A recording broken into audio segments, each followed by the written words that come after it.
Hello and welcome to the top 5 replays of the week. We got Doctor, aka FTK player, playing Rescue Ace, and I thought this was a pretty interesting match. He ends up getting the Fire Ace and he gets Fire Engine out. The opponent these people will never understand. This card can't be targeted if you have another Fire Ace card in the field, so he has to interrupt the Fire Engine. He goes into IP Masquerena, and then he's going to go into Turbulence here. And here comes a coup clock. Coup clock comes a cooing. And unfortunately, this Turbulence is going to go get popped before he gets to set anything. Now, this is actually the new boss monster, which is really funny because this person has this as their icon, but it seems like they forget what this card does. So he's going to be able to bring back Turbulence. Turbulence is going to activate. You'll see what I'm talking about. It's really actually funny. So really solid, like playing through Interruption, playing against Lab, like pretty good, and Imperm. So he's going to activate Rescue, and he's going to bounce it to hand, which is actually really good for Doctor, because that means he can't use Big Welcome this turn. So if you remember, he activated Coup Clock already. It sets regular Welcome. Then he flips up a Daruma Cannon, which sends the Promethean Princess to the graveyard. Little does he know, he has Rescue to bring back the Hydrant, and since he brought back the Hydrant, he can use Prometheus Princess to pop the Muckraker before he can bring back the Labyrinth card, and it's GG. Goodbye! I think it was a good showcase of the new card, because the new card kind of carried that game, didn't it? Alrighty, we got number 4, and we got Zachary Flovs, who submitted something like this before. Otherwise, it would have been higher on the list.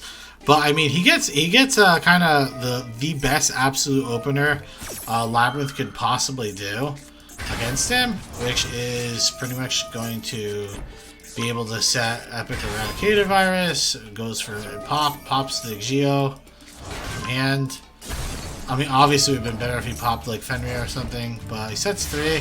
Really strong opener from this player. So this is what's really funny. He's going to activate Fenrir. It gets impermed, right? He's going to trigger the effect here to add Dogmatic Punishment. He's going to activate Coup Clock. And the opponent has no idea what's about to happen. So I'm just going to explain how Clashing Souls works. So if this has lower attack, if this card has lower attack than this card, you can activate Clashing Souls, and you can pay 500 life points to make this increase by 500. Now, if this card also has lower attack than this card, he can pay 500 life points. So usually, both players go down to like 500 life points, or they pay a bunch of life points to trade. Now, whatever creature dies, the owner of that creature has to send every card they own to the graveyard. Now, since Fenrir's 2400 attack, this is a very unique situation where since he pays 500 to make this 2900, this technically is not higher than this. So since they're even, they trade monsters, and since they both trade, they both have to send every card they have to the graveyard. But Zach has no cards in the field, so he trades 500. He gets rid of everything that he has, and now he just can play normal Ninja. Except this guy doesn't have a board or any way of recovering. It's already so over. He draws and he draws nothing, so it's game. That's number 4, just because we've seen something like that in the previous weeks. So, but I thought that was really good because it's an interaction that doesn't come up that often. Because most monsters don't have like the even life point, even attack points after 500 attack gains. Alrighty, we're here with game of the week number 3 with Fortunado, and again, it's Labyrinth again. I never realized how all these ones I've been showing have been Labyrinth. I hope the next one isn't Labyrinth. I don't think the next one's Labyrinth, but it is pretty funny. This guy does the absolute best opener he can possibly do. He gets D-Barrier up too, which absolutely fucks the FLUFFAL deck. And he hits Toy Vendor, which is actually a good hit for Fortunato, but it does tell the opponent, hey, you should hit Fusions because this guy's playing Fusions, right? So it was good for him, but at the same time, it was bad. So Lightning Storm is going to hit the entirety of whatever he has. So he's going to have to chain everything. He already hit Fusion Monsters with the D Barrier. He hit the Exim Change, which is really good for Fortunato because he gets to add Patchwork, Fright for Patchwork. And now he's going to do some funny combos. So here comes Toy Vendor. Toy Vendor is going to activate. It's going to allow him to add FLUFFAL Bear. Now he just normal summons Dog. And there goes Bagoo. So what do you guys think is going to happen? If the answer is Zeus, then you're correct. Here comes FLUFFAL Bear, which is going to set another Toy Vendor. He's just going to add a lot of value to hand right now. Look at all this value. Look at all these cards he just added. Then he's just going to send everything to graveyard, which is fine. Adds Octopus too.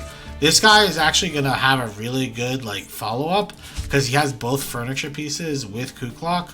So he's going to be able to set another card here, but then he gets called by it, so I guess not. But Ku-Klok still activates. And this guy does play pretty well. Like, he's going to activate the Big Welcome to bounce the Ku-Klok to trigger the Torby. And he's going to be able to chain all this again. And so this is really good by Fortunado, but the thing is, the opponent still would not have been able to do anything this turn anyway. So he goes into a Fright for a Cruel Whale. He sets Big Welcome, but remember, he already used Big Welcome's effect to bounce the Ku-Klok to hand. So he technically couldn't activate this, but still popping the Big Welcome, regardless, was still the correct play. Because, I mean, what the fuck's this guy gonna do with just a Ku-Klok on the field? I guess he could bounce it back to his hand to set but he could do the whole shenanigans again. But now Fortunado's gonna be able to go back to his turn and do a bunch of shenanigans to just absolutely eviscerate him.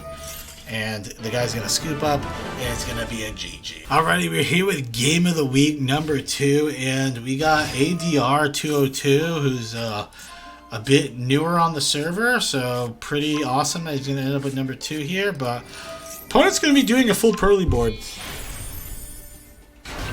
Super exciting, right? Yeah, so the Pearly board's obviously going to be boring to watch, but, man, I don't know why people aren't playing Dinos more often. I mean, I know the reason why, but, I mean, this card is like actually really good into the Pearly cards, too. Because if you look at the effect, like read the effect, dude. Dinosaurs are unaffected by your opponent's activated effects. So if he goes into the big boss monster and he just chains the miscellaneous sword right in the beginning, this Pearly card's not going to be able to actually spin anything.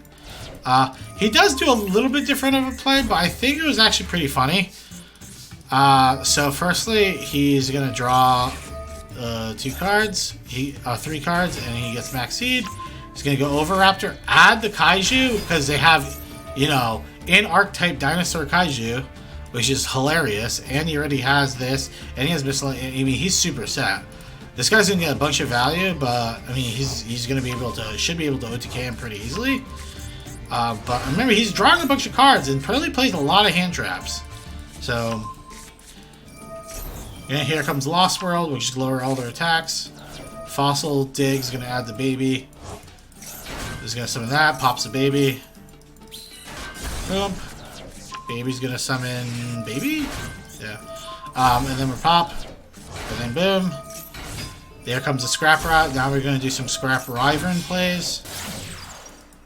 And this is gonna let him get the Chimera. Search. There's Chimera. There's Raptor. And there's Chimera. Boom. And now this is going to be very, very important.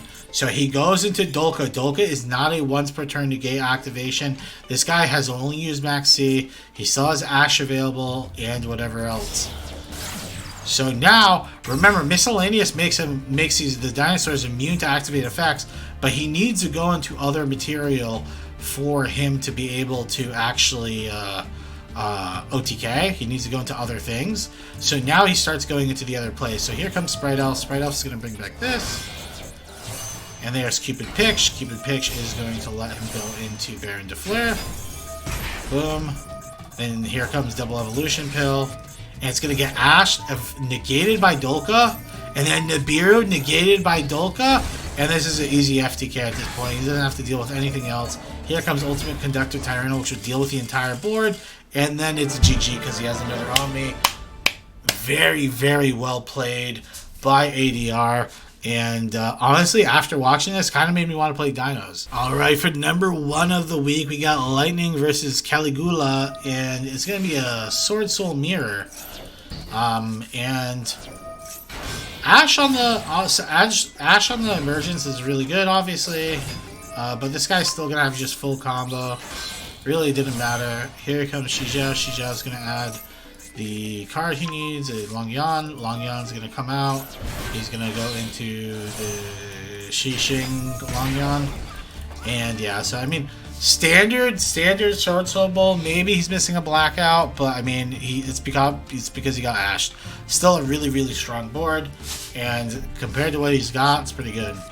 So here comes Long Yan. Call by on the Maxi is going to take 1200 here.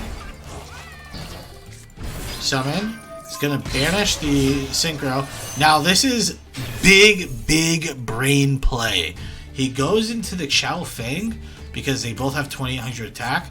And all the Yang Zing cards usually have an effect when they die. You can special summon another card from the deck or something like that. This one has a specific one where you can add any tuner to hand. And what's a tuner in this deck? Give you guys a hint. Yep. So he attacks, boom, kills them both.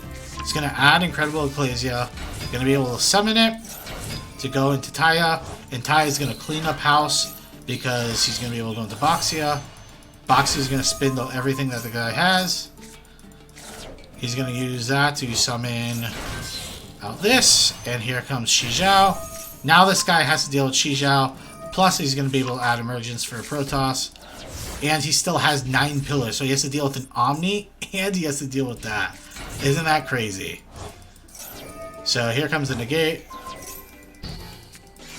Triple Tactics Talent. Boom. Pop. Bye-bye. Goodbye. That was a crazy game. That deserved number 1. Tell me it didn't. I also just wanted to say, if you guys want to be a part of this, make sure you subscribe to the channel first, because if you don't, I'll probably be angry. You always wouldn't want that. Also, like the video, share it with your friends, share it on Reddit. Heard the kids are doing that again. Also, join the Discord. The link is down below. We host tournaments every Friday, and on top of that, you get to submit duel replays that we review. So I review them every week, so check it out, and then yours might show up in one of these weekly videos. So, all right. Goodbye, guys. Have a good one.